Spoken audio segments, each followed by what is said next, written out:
तुलसीदास जी ने ये बिल्कुल नहीं कहा कि मुझे अपनी बेटी किसी के बेटे से नहीं ब्याहनी है।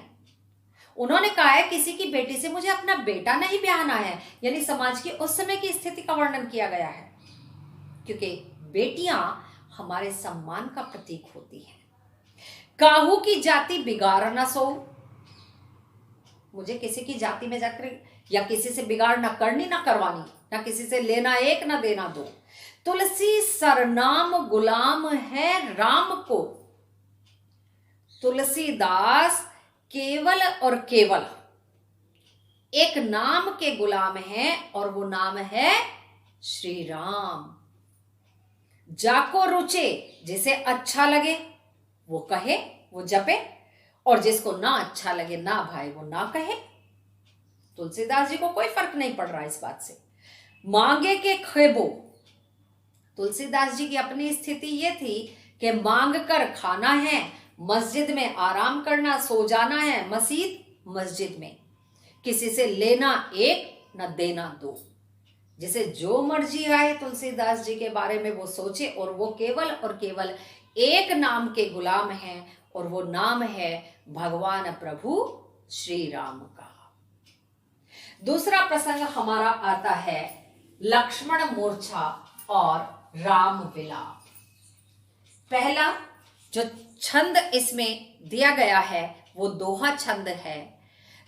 तब प्रताप और राखी प्रभु जहहु नाथ तुरंत, अस कही आयसु पाई बंदी चलेऊ हनुमंत। भरत बाहुबल सील गुण प्रभुपद प्रीति अपार, मन महु जात सराहत पुनि पुनि पवन कुमार।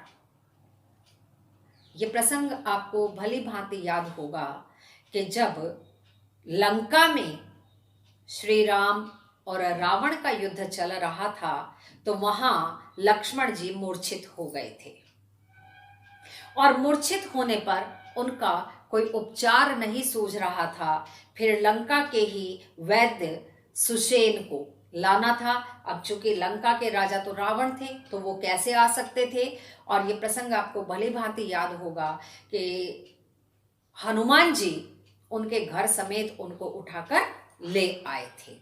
सुषेण वैद्य को लाया गया और उन्होंने उपचार के लिए औषधि जो बताई वो बताई कि हिमालय पर्वत पर चमकने वाली जड़ी बूटी संजीवनी बूटी। अब वो कौन लेकर आए, और रात उतरनी नहीं चाहिए। चूंकि अंजनी कुमार को ये वरदान था, उनके पास ऐसी क्षमता थी कि वो, उनको वायुपुत्र भी कहा जाता था, वो उड़कर जा सकते थे। यानी करोड़ों मील की दूरी, इतनी दूरी जो थी लंका से, देखो हिमालय कहाँ पड़ता है, वहां तक की दूरी वो बहुत कम समय में तय कर सकते थे। जब वो लेने आए, और उस समय भरत जो अयोध्या के राजा थे, क्योंकि राम को तो वनवास हो गया था, और उनकी अनुपस्थिति में, वैसे तो राज तिलक के कारण ही राम को वनवास हुआ था और भरत को शासन मिलना था, परंतु भरत भी बहुत ही धर्म पालक थे, उन्होंने वो स्वीकार नहीं किया। और 14 वर्ष जब तक श्री राम वन में रहे तब तक उन्होंने श्री राम की चरण पादुका रखकर ही शासन सत्ता को संभाला और चलाया। तो जब हनुमान जी उस पर्वत को, क्योंकि वो बूटी को पहचान नहीं पाए थे, वो पूरा पर्वत उखाड़ कर ले जा रहे थे, तो वहां से भरत के जो सैनिक थे उन्होंने देखा कि ये तो भाई पता नहीं कौन है, एक पूंछ वाला वानर जाति का मनुष्य है और इतना बड़ा पर्वत लिए चला जा रहा है, तो कहाँ जा रहा है, हमारी सत्ता में कहीं विध्वंस ना कर दे, कोई ऐसी उपद्रव की स्थिति ना हो। तो उन्होंने तीर मारकर उनको नीचे उतार लिया। फिर उनकी भेंट भरत से होती है, और यहाँ जब भरत को मिलकर उन्होंने सारी लंका की परिस्थितियां बताई, और उन्होंने कहा कि मैं बहुत देर नहीं रुक सकता। और फिर जब वो विदा लेने लगे तो ये दोहा उस समय लिखा गया है। तव प्रताप और राखी प्रभु जयहु नाथ तुरंत, यानी उन्होंने प्रभु का प्रताप सुनाते हुए वहां से विदा लेते हुए अस कही आयसु पाई पद बंदी चले वो हनुमंत। उन्होंने जो है वहां जो श्री राम की चरण पादुका रखे थे उनको स्पर्श करते हुए आगे की यात्रा भरत से विदा लेते हुए वो आगे बढ़े। और साथ ही भरत बाहुबलशील गुण, साथ ही उन्होंने भरत के बाहुबल का, पराक्रम का, उनके आचरण का, उनकी शीलता का गुणगान भी करते हुए वहां से विदा ली। और प्रभु के प्रति उनकी प्रीति को भी उन्होंने जाना कि कितनी अपार प्रीति भरत के मन में श्री राम के प्रति है। मन महु जात सराहत, मन ही मन वो उन सब बातों को सराहते हुए पुनि पुनि पवन कुमार वहां से विदा लेते, बार बार अपने मन में उनकी बातों को, उनके श्री राम के प्रति जो मन में आस्था थी, प्रेम था, उस सब की बार बार वो सराहना करते हुए भरत से विदा लेते हैं। दोहा छंद में ये पंक्तियां लिखी गई हैं, अवधी भाषा का प्रयोग किया गया है और संजीवनी बूटी लाने वाला यहाँ प्रसंग विद्यमान है। अब इसके बाद जहां लक्ष्मण जी मूर्छित पड़े थे वहां का प्रसंग ये शुरू होता है। उहां राम लक्ष्मण ही निहारी, बोले वचन मनुज अनुसारी। जिस प्रकार से, क्योंकि भगवान श्री राम थे, परंतु यहाँ जो लीला वो दिखा रहे थे वो एक सामान्य मानव की भांति दिखा रहे थे कि एक सामान्य मानव का जब कोई अपना उससे बिछड़ता है तो वह किस तरह विलाप करता है, प्रलाप करता है। वहां राम लक्ष्मणी ही निहारी, वहां श्री राम लक्ष्मण जी को निहार रहे थे और मनुष्य की तरह वो अपने वचन बोल रहे थे, उसी तरह दुख का वो आचरण कर रहे थे। अर्ध रात गई कपि नहीं आयहु, आधी रात बीत गई है, कपि यानी भगवान ही कहूंगी मैं, हनुमान जी अभी तक नहीं आए। राम उठाई अनुज उर लायहु, और भगवान श्री राम ने अपने अनुज यानी लक्ष्मण जी को अपने हृदय के करीब लाए। कहते मेरा स्नेही, मेरा अनुज इस अवस्था में है, मूर्छित अवस्था में है और हनुमान जी अभी तक संजीवनी बूटी लेकर नहीं आए। सकहु न दुखित देखी मोई काऊ, बंधु सदा तव मृदुल स्वभाव। यदि हे मेरे भाई लक्ष्मण तुम सचेत अवस्था में होते तो तुम मुझे इस प्रकार से दुखी कदापि न देख पाते। तुमसे तो मेरा दुख देखा ही नहीं जाता था और तुम तो बहुत ही मृदुल, मीठे, कोमल स्वभाव के हो। मम हित लागी तजेऊ पितु माता, सहेहु विपिन हिम आतप त्राता।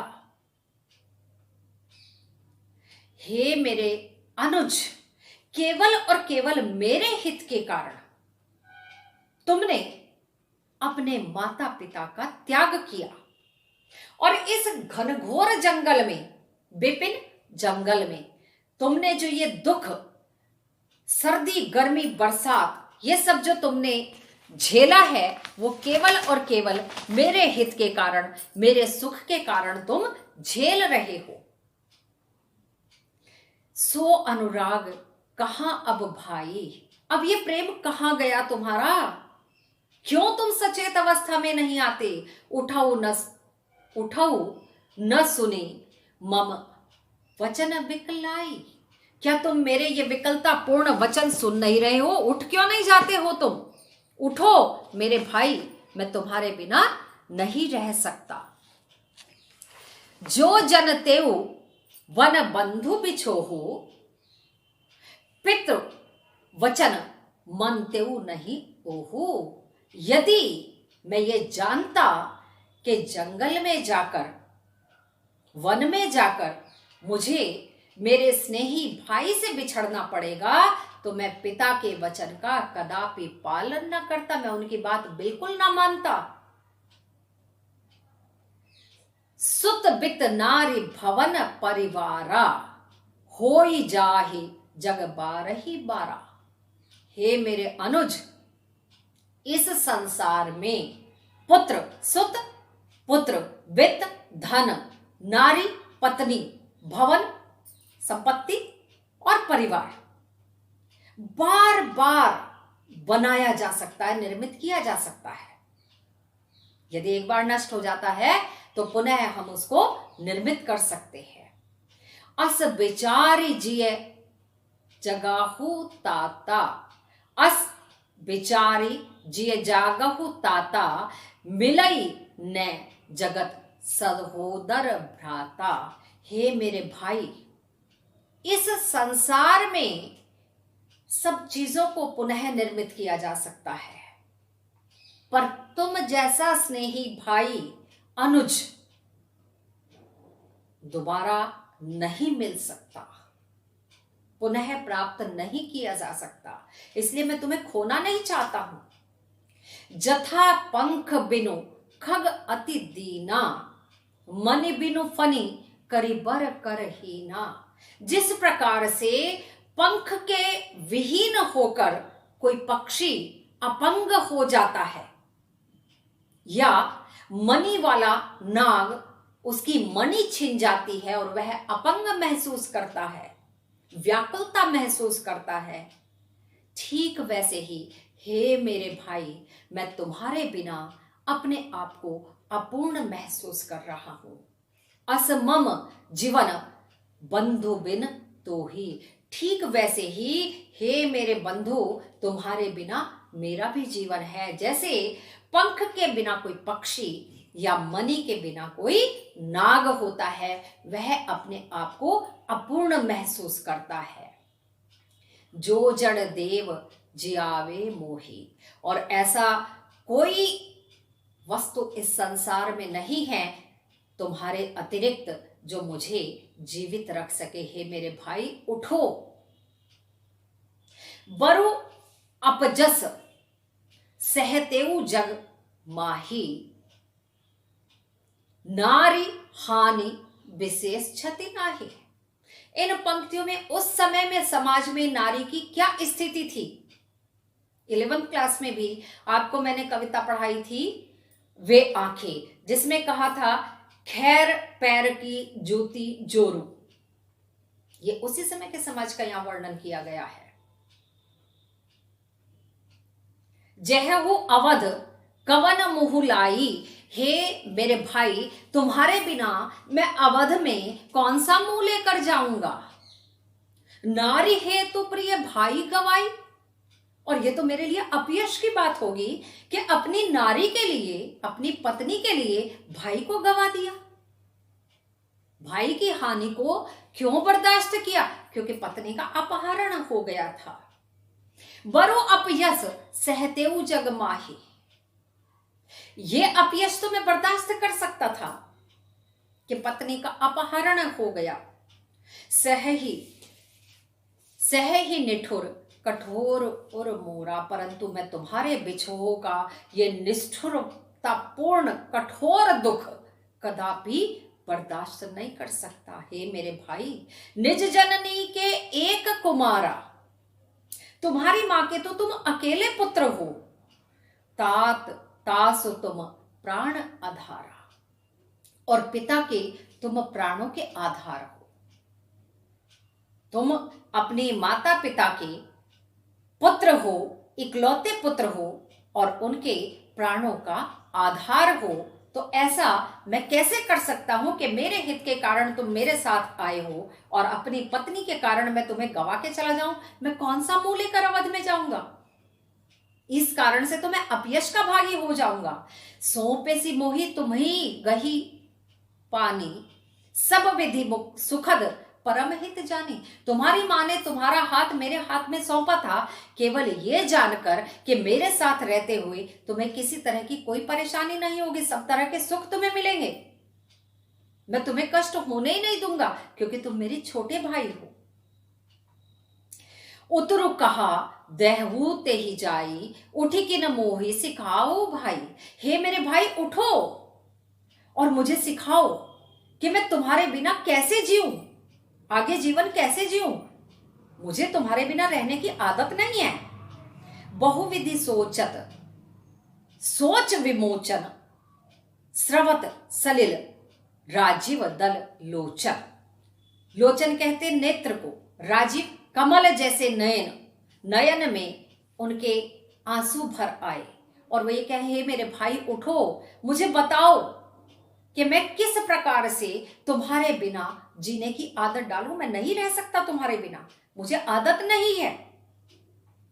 उमा एक अखंड रघुराई, नरगति भगत कृपाल देखाई। इस पंक्ति में स्पष्ट किया गया है कि भगवान शिव उमा को, श्री राम भगवान की मानव लीला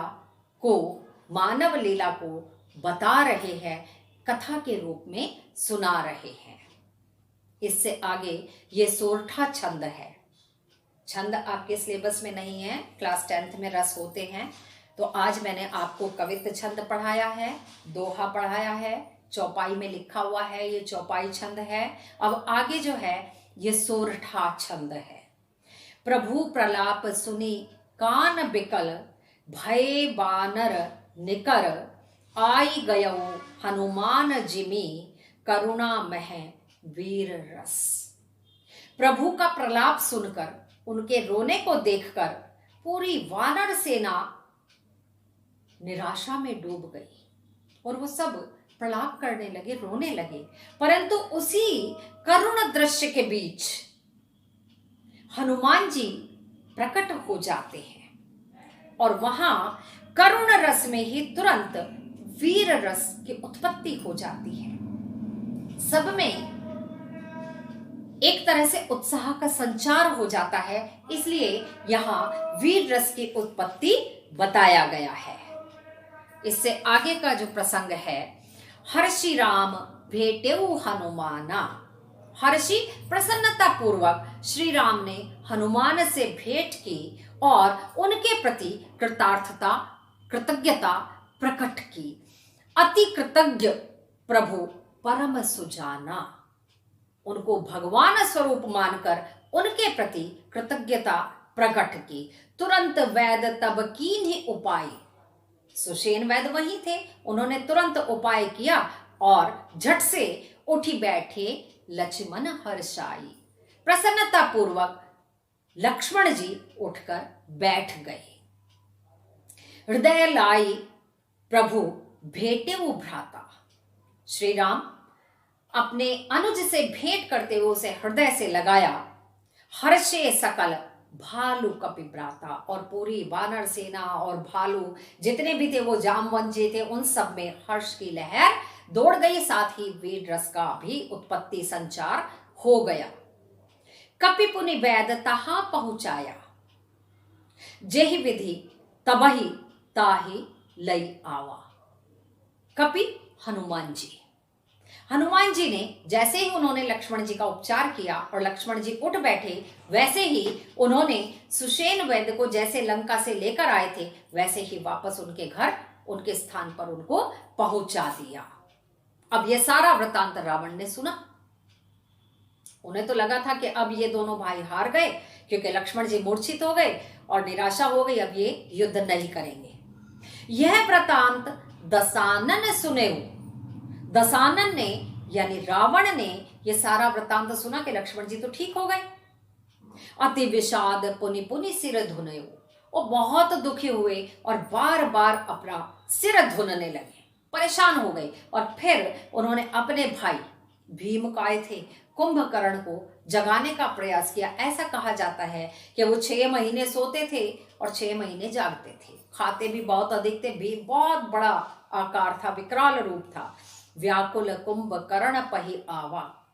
वो व्याकुल होते हुए बेचैन हो गए रावण और कुंभकर्ण के पास आए। विविध जतन करी ताहि जगावा। उसे जगाने के लिए तरह तरह के प्रयास किए गए। जागा निशिचर देखेहु कैसा, मानहु काल देह धरी वैसा। जैसे ही निशिचर जागा उठ के खड़ा हुआ तो देखा क्या, साक्षात काल जैसा भीम काय विशाल काय मनुष्य दिखाई दे रहा था, राक्षस था। कुंभकर्ण बूझा कहु भाई, काहे तव मुख रहे सुखाई। हे मेरे भाई, क्या हुआ? ये तुम्हारा मुख सूखा हुआ क्यों है? कथा कही सब ते ही अभिमानी। अभिमानी रावण ने अपनी सीता के अपहरण की कथा अभिमान पूर्वक उसे सुनाई। जही प्रकार सीता हरि लाई, जैसे वो सीता का हरण करके लेकर आया था, उसको उसने बड़ी शान के साथ अभिमान पूर्वक अपने भाई को कथा सुनाई। तात कपिन सब निशिचर मारे, महा महा जोधा संघारे। वो राम और लक्ष्मण बड़े साधारण से हैं, उनके साथ वानर सेना है, और उन्होंने हमारे बड़े बड़े महायोद्धा भीमकाय निशिचरों को मार दिया, दुर्मुख को मार दिया, सुररिपु को मार दिया, मनुज को, आहारी को, भट्ट को, अतिकाय को, अकंपन को, सबको एक एक करके। यहां तो इनके पुत्र की भी हत्या हो गई थी। बेटे का नाम इनके,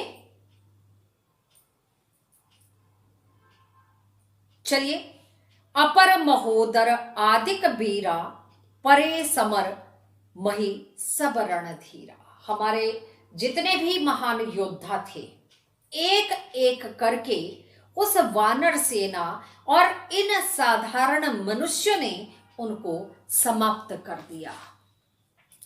अंत में फिर एक दोहा है जिसमें कुंभकर्ण रावण को नसीहत दे रहा है।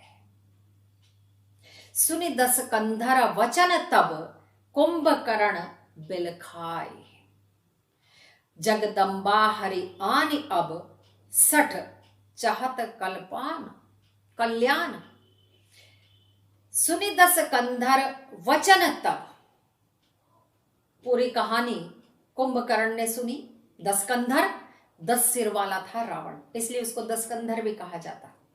दसकंधर की पूरी कहानी कुंभकर्ण ने सुनी और वह बिलख बिलख कर रोने लगा कि साक्षात जगदम्बा का तुमने अपहरण किया और अब ये चाहते हो कि तुम्हारा कल्याण हो जाए। असंभव है। और इसने भी यही समझाया कि आगे और भी नुकसान होगा, तो उससे ज्यादा बेहतर है कि तुम साक्षात जगदम्बा मां सीता को उस साधारण लगने वाले मनुष्य भगवान श्री राम को सम्मान पूर्वक लौटा दो, अन्यथा विनाश निश्चित है। परंतु रावण अहंकारी था, अपने अहंकार में डूबा हुआ था और उसने किसी की कोई बात नहीं मानी, इसीलिए उसके पूरे वंश का सर्वनाश हो गया था। और उसका भाई विभीषण, जिसको इसने लात मारकर भगा दिया था, वो श्री राम की शरण में चले गए थे। इसलिए इनके बाद फिर हालांकि पूरा लंका श्री राम ने जीत लिया था, परंतु उन्होंने शासन नहीं किया। वो उनके भाई विभीषण को ही सारा राजपाट सौंप कर और अपनी 14 वर्ष की वन की अवधि को, वनवास को पूरा करके पुनः वापस अयोध्या लौट आए। और छात्रों, अगले अंक में इसके प्रश्न और उत्तर लेकर मैं आपके सामने प्रस्तुत होंगी। आज के अंक में यहीं तक। धन्यवाद।